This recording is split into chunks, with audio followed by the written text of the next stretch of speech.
Hello everybody, welcome to VO academy. VO academy की next video के अंदर स्वागत है आपका। मैं आपको बता दूं जो भी हमारे नए व्यूअर्स हैं, तो वीओ एकेडमी आप सबका 10th क्लास का सिलेबस हम कवर करवा रहे हैं for every subject, math, science, English, every subject possible. और जो आप जो वीडियो देख रहे हो ये रिगार्डिंग साइंस है, जहाँ पर हम अपना साइंस का सिलेबस जितना भी है उसे कंप्लीट कर रहे हैं for your 10th board exams. ठीक है, तो अगर आप एक न्यू व्यूअर हो तो आप हमारे चैनल को सब्सक्राइब कर सकते हो, ताकि आप हमारी 10th क्लास की जो भी प्रिपरेशन जर्नी है उसके अंदर आप जुड़ सको और अपनी 10th क्लास के लिए अच्छे से सब कुछ प्रिपेयर कर सको। तो मैं आपकी फिजिक्स टीचर हूँ और हम light, reflection, refraction chapter cover कर रहे हैं। तो अब तक की हमारी वीडियोस के अंदर हम जो हमारा रिफ्लेक्शन का टॉपिक है उसे कम्प्लीटली कवर कर चुके हैं। रिफ्लेक्शन का टॉपिक स्टार्टिंग से लेकर एंड तक बिल्कुल पूरा का पूरा कंप्लीट है। तो अगर आप लोग एक न्यू व्यूअर हो तो आप जा सकते हो हमारे यूट्यूब चैनल के ऊपर, हमारी प्लेलिस्ट के अंदर, और वहां पर जाकर आप चेक कर सकते हो मेरे सारे लेक्चर्स, जहां पर आपको सारी की सारी फिजिक्स का जो लाइट का रिफ्लेक्शन पार्ट है वहां पर आपको समझाया गया है। और हमने अपनी तरफ से जो बेस्ट ट्राई किया है कि आपको जितना भी सिलेबस है वो डिटेल में आपको मिल सके और आप उसका अच्छे से स्टडी कर सको और अच्छे मार्क्स स्कोर कर सको, अच्छे मार्क्स भी स्कोर कर पाओ और साथ साथ में आपका जो कंसेप्ट बिल्डिंग है वो भी स्ट्रांग हो पाए। बिकॉज जो 10th होती है वो एक बिल्डिंग ब्लॉक होती है। ठीक है, 10th एक तरीके की बिल्डिंग ब्लॉक का काम करती है, जहाँ पे आप जो नए नए कंसेप्ट हैं उनको सीखते हो, है ना, और उनको अप्लाई करना सीखते हो कि उनको अप्लाई कैसे करना है। तो 10th आपके लिए एक बेस की तरीके से होता है, पहली बोर्ड क्लास होती है आपकी, है ना, सीबीएसई में तो ये पहली बोर्ड की क्लास है। तो यहाँ पे आपको एक बेस पता लगता है कि अब आपको फर्दर क्या क्या पढ़ना है, क्या नहीं पढ़ना है। तो आई होप हमारी जो भी एकेडमी की वीडियोस हैं वो आपके साथ काम में आ रही हों, मेरे स्टडी लेक्चर्स आपको समझ में आ रहे हो। तो हम फर्दर अब टाइम ना वेस्ट करते हुए हम अपनी अगली वीडियो के साथ, अपने अगले टॉपिक के साथ आगे बढ़ते हैं। तो आगे बढ़ने से पहले हमने पीछे अपना काम किया है उसके बारे में एक बार हम स्टडी कर लेते हैं कि हमने क्या क्या स्टडी किया था, क्या नहीं स्टडी किया था।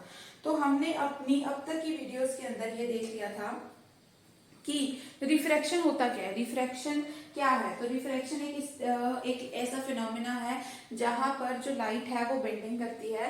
बेंडिंग इन द सेंस ये है कि अब जो लाइट है, देखो रजे, लाइट अगर नॉर्मल पाथ पे मूव करेगी तो लाइट हमेशा स्ट्रेट पाथ में जाएगी। वेरएज रिफ्रैक्शन में क्या होता है, लाइट अपना मीडियम चेंज कर लेती है और मीडियम चेंज करने के कारण क्या हो जाता है, जो लाइट है वो अपने पाथ से भटक जाती है, बेंड हो जाती है। That is why studying refraction is very important.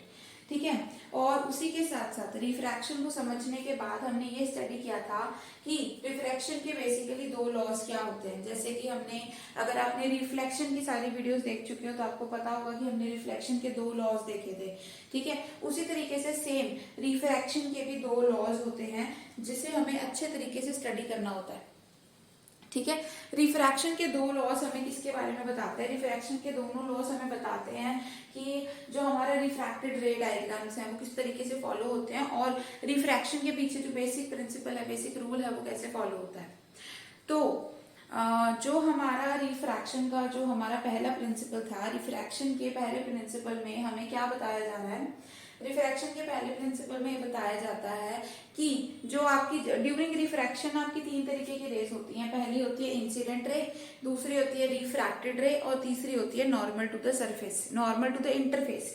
क्योंकि इंटरफेस मैंने क्यों बोला है, क्योंकि जब रिफ्रैक्शन होती है ना तो रिफ्रैक्शन के अंदर हम बेसिकली दो मीडियम के साथ डील करते हैं।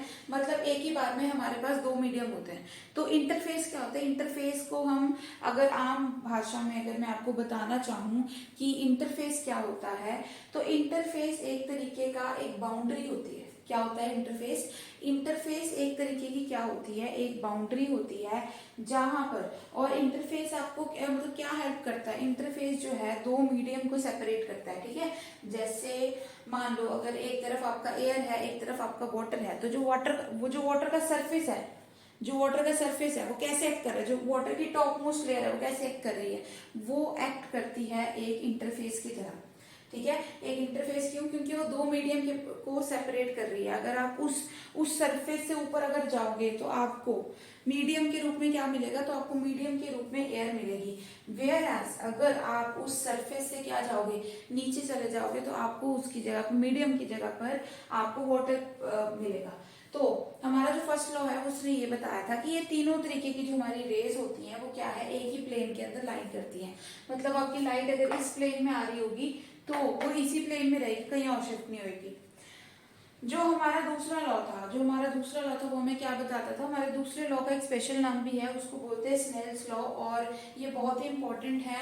अगर किसी ने हमारी पिछली वीडियो नहीं देखी है तो आप पिछली वीडियो में जाकर स्नेल्स लॉ को डिटेल में समझ सकते हो, बिकॉज ये न्यूमेरिकल के रिस्पेक्ट से भी बहुत इंपॉर्टेंट है। मतलब अगर आपको न्यूमेरिकल्स कभी सॉल्व करने हैं फिजिक्स के, तब आपको जो है स्नेल्स लॉ का बहुत ही ज्यादा यूज आने वाला है, तो आपको इसे बिल्कुल भी इग्नोर नहीं करना है और स्नेल्स लॉ को सीखना ही सीखना है अच्छे से। ओके, तो अभी जो आपका ये दूसरा लॉ है वो क्या कहता है कि अगर आप रेशियो निकालो, किसकी रेशियो निकालो, sine of incident angle, incident angle की साइन की रेशियो निकालो with respect to sine of refracted angle, refracted angle की भी साइन की रेशियो निकालो। अगर आप ये दो रेशियोज निकाल लेते हो, इंसिडेंट एंगल की साइन की रेशियो, रिफ्रैक्टेड एंगल की साइन की रेशियो, तो वो हमेशा क्या आती है, वो हमेशा कांस्टेंट आती है। क्या आती है, हमेशा एक कांस्टेंट आती है। ठीक है, ये बहुत इंपॉर्टेंट रूल है। अब जो हमने अपनी नेक्स्ट लेक्चर में अपना अगला टॉपिक शुरू किया था, जिसको हमने मिड में छोड़ा था, जिसकी इंट्रोडक्शन हमने देखी थी, वो क्या था कि ये कांस्टेंट क्या होता है, ये कांस्टेंट क्या होता है। जल्दी जल्दी आप मेरे को कमेंट करके बताओगे कि ये कांस्टेंट क्या होता है। देखो आपने ये कांस्टेंट स्टडी किया हुआ है और आपको पता है ये कांस्टेंट क्या होता है। हमने अपनी पिछली वीडियोस के अंदर भी इसे बहुत ध्यान से देखा था कि ये कांस्टेंट होता क्या है। ठीक है, ये कांस्टेंट क्या है, ये कांस्टेंट होता है आपका रिफ्रैक्टिव इंडेक्स। क्या होता है ये कांस्टेंट आपका, ये कांस्टेंट होता है आपका रिफ्रैक्टिव इंडेक्स।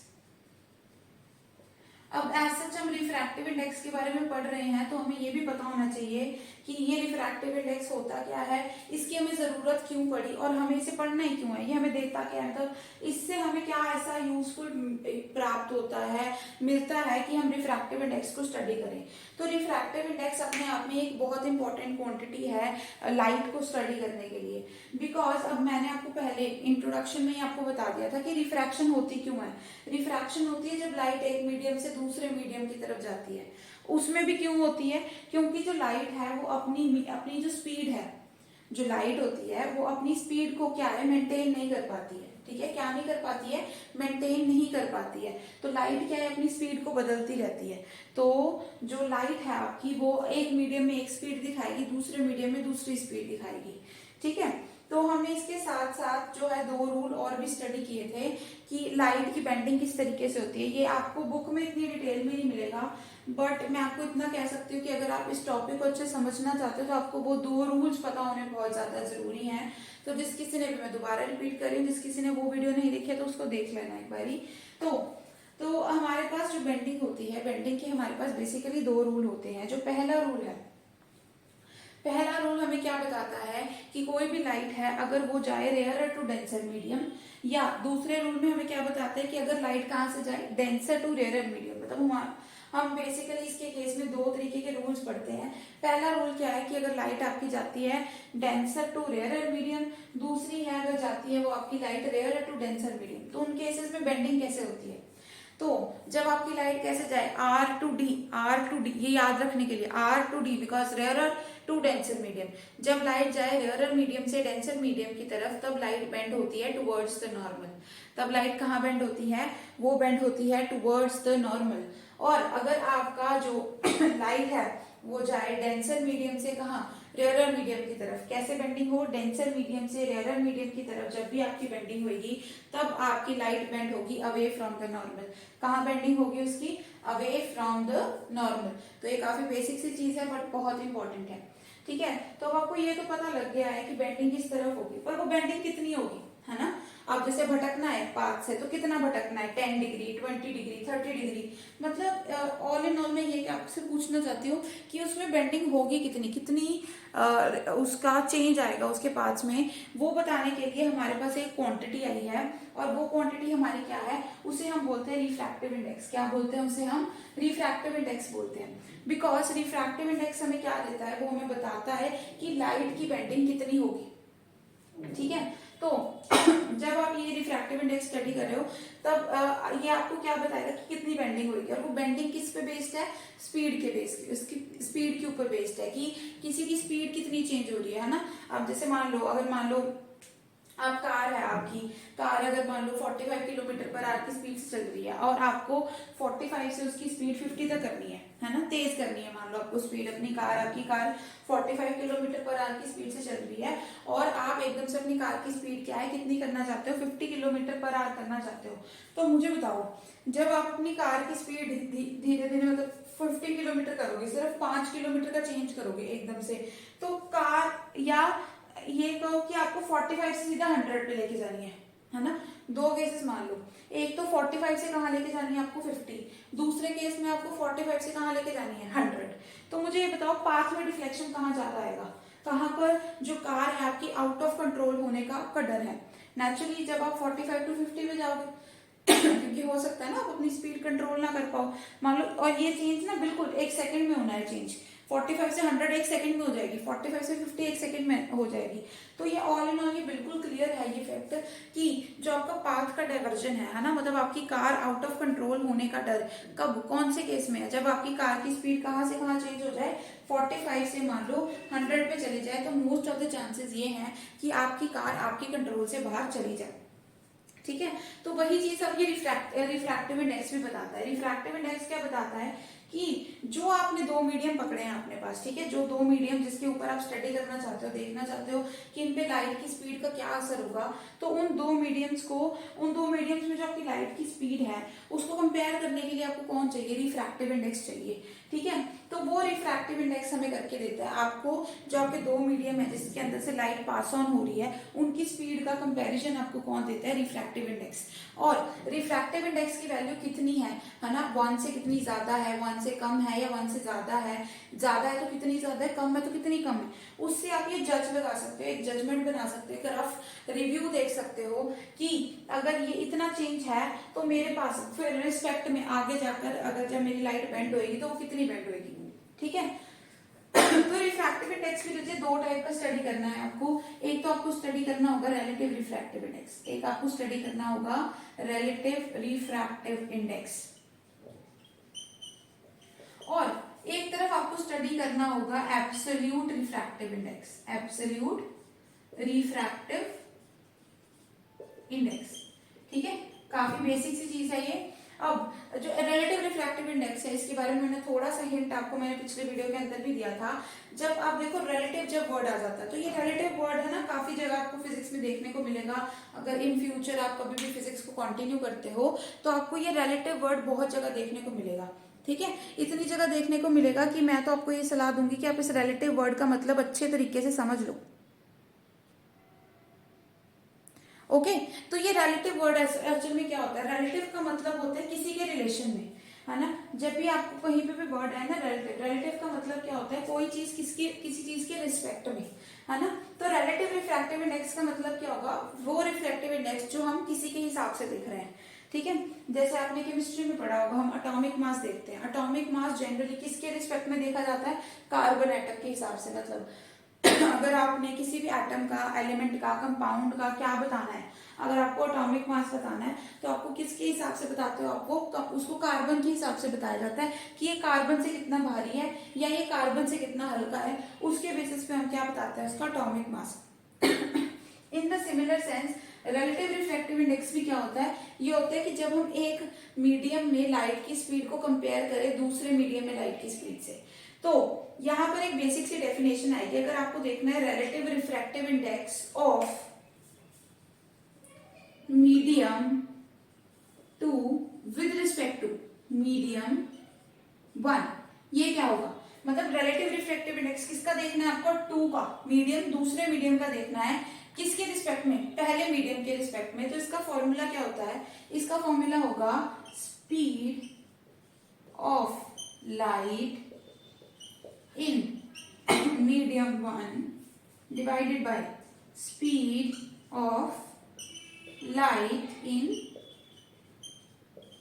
medium 2।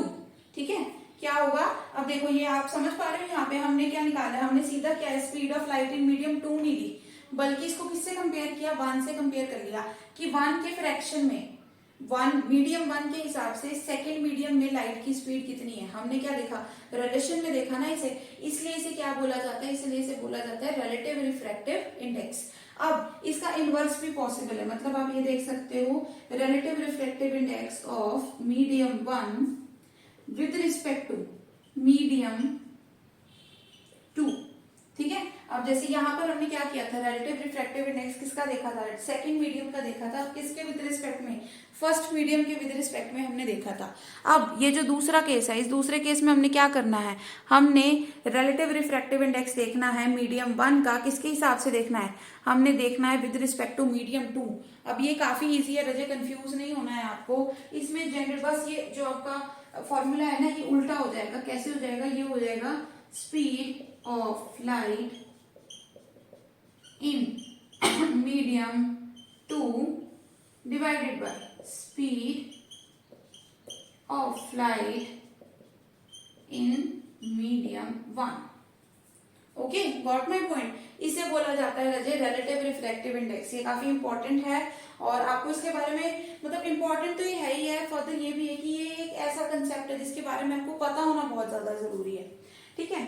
तो अब यहाँ पे एक चीज जो है, जो एक इम्पॉर्टेंट और एक चीज रह गई है जो हम उसके ऊपर ध्यान देना बहुत ज्यादा जरूरी है, वो ये है कि अब देखो रिलेटिव रिफ्रैक्टिव इंडेक्स जब भी आप देख रहे हो, तब जब भी आपको रिलेटिव रिफ्रैक्टिव इंडेक्स कैलकुलेट करना है, तो बेसिकली देखो आपको 2 चीजें पता होनी बहुत ज्यादा जरूरी होंगी। कौन सी 2 चीजें आपको पता होनी जरूरी है, यहाँ पर आपको जैसे आप एक मीडियम का दूसरे मीडियम के हिसाब से देख रहे हो, तो अगर आपको रिलेटिव रिफ्रैक्टिव इंडेक्स कैलकुलेट करना है, तो सबसे बेसिक नेसेसिटी आपकी क्या है, सबसे बेसिक नेसेसिटी ये है कि आपको दोनों ही मीडियम में आपको लाइट की स्पीड का पता होना जरूरी है। क्या है, आपको दोनों ही मीडियम में किसका पता होना चाहिए, लाइट की स्पीड के बारे में पता होना बहुत ही ज्यादा क्या है, जरूरी है। बट अब देखो, मान लो दोनों मीडियम अगर अलग अलग हुए, मान लो एक मीडियम तो आपने क्या ले लिया, वाटर ले लिया, और दूसरा मीडियम आपने क्या ले लिया, ऑयल ले लिया, ठीक है। तो इस केस में अब क्या होगा, देखो समझने की कोशिश करो, काफी वो एक इंपॉर्टेंट सी चीज है। देखो ऑयल और वाटर ऐसे डिफरेंट मीडियम्स में एक्सपेरिमेंट्स के थ्रू लाइट की स्पीड कैलकुलेट करना रजे बहुत ही क्या है, डिफिकल्ट बात है ना। लाइट की स्पीड अब आपको तो लग रहा होगा डाटा मिल जाएगा, हमें तो बुक में लिखा होगा, नहीं, पर अब साइंटिस्ट ने तो कैलकुलेट करना है ना इसे, साइंटिस्ट को ऐसे पहले बुक में लिखा हुआ तो नहीं मिला हुआ, तो उनके लिए तो क्या ये चीज काफी डिफिकल्ट हो गई कि हमने अगर हर एक चीज में अगर हम रिलेटिव रिफ्रैक्टिव इंडेक्स डाल देंगे, तो हम हर बार हमें इतने बड़े बड़े एक्सपेरिमेंट करने पड़ेंगे लाइट की स्पीड निकालने के लिए, तो वो तो बहुत डिफिकल्ट हो जाएगा उनके लिए। तो इसीलिए इन्होंने क्या है, रिलेटिव रिफ्रैक्टिव इंडेक्स का कंसेप्ट रूल आउट करके कौन सा कंसेप्ट लेके आए, ये एब्सोल्यूट रिफ्रैक्टिव इंडेक्स का। अब ये एब्सोल्यूट रिफ्रैक्टिव इंडेक्स क्या है, उस प्रॉब्लम को सॉल्व करता है कि हमें क्यों, मतलब हमें मतलब हमारी ये नेसेसिटी खत्म हो जाए कि हमें 2 लाइट के मतलब 2 मीडियम्स में लाइट की स्पीड की जरूरत ना पड़े, हम सिर्फ एक मीडियम में ही लाइट की स्पीड देख लें और हम ये देख लें कि बेंडिंग उसमें कितनी होगी या किस तरफ होगी, है ना, मतलब टुवर्ड्स द नॉर्मल होगी कि अवे फ्रॉम द नॉर्मल होगी, ये सब कुछ भी बता सकता है आपको रिफ्रैक्टिव इंडेक्स, ठीक है। तो इस चीज को, इस प्रॉब्लम को सॉल्व करने के लिए हमने जो अपना जंप लिया, कहाँ से जंप लिया, रिलेटिव रिफ्रैक्टिव इंडेक्स से अपना जंप लिया कहाँ पे, एब्सोल्यूट रिफ्रैक्टिव इंडेक्स पे। अब जो एब्सोल्यूट रिफ्रैक्टिव इंडेक्स है उसमें मैं आपको एक हिंट दे देती हूँ, ठीक है, हम इसे कवर करेंगे अपनी अगली वीडियो के अंदर, इसको डिटेल में देखेंगे, बट मैं आपको एक मतलब एक ओवरव्यू दे देती हूँ कि हमें एब्सोल्यूट रिफ्रैक्टिव इंडेक्स में क्या होगा। एब्सोल्यूट रिफ्रैक्टिव इंडेक्स में जैसे आप एटॉमिक मास कैलकुलेट करते करते थे, हमने एटॉमिक मास कैलकुलेट करते वक्त क्या किया बच्चे, हमने एक फिक्स कर दिया, एक को राजा बना दिया। किसको राजा बना दिया, मान लो कार्बन है, कार्बन को हमने क्या बना दिया, किंग बना दिया, राजा बना दिया हमने उसको, है ना। कैसे किंग बना दिया, हमने उसको फिक्स कर दिया कि यही काम करो, मतलब आप ही हो, मतलब आपके हिसाब से देखेंगे हम, ठीक है, कौन कितना भारी है कौन कितना हल्का है, हम सिर्फ आपके हिसाब से देखेंगे। अब वही सेम चीज हम कहाँ पे करेंगे, वही सेम चीज हम लाइट में भी करेंगे। हम लाइट में भी क्या कर देंगे, अपना एक किंग फिक्स कर देंगे कि ये हमारा किंग है ना। अब हम बाकी सबको उसी के एक के हिसाब से कंपेयर करेंगे, ठीक है। तो मैं आपको एक सस्पेंस के साथ छोड़ रही हूँ, है ना, और ताकि आप जोश से आओ और अगली वीडियो भी जरूर देखो और अपना सिलेबस अच्छे से कवर करो। सो आई होप आपको ये वीडियो पसंद आई हो, आपको पढ़ाया हुआ सब समझ में आया हो। अगर आपको कोई भी डाउट है तो आप कमेंट कर सकते हो, हम आपके हर एक कमेंट का जवाब देंगे और आपके हर एक डाउट को सॉल्व करने की कोशिश भी करेंगे। I hope you learn well in this video, so happy learning and may we see you soon in the next video. Thank you.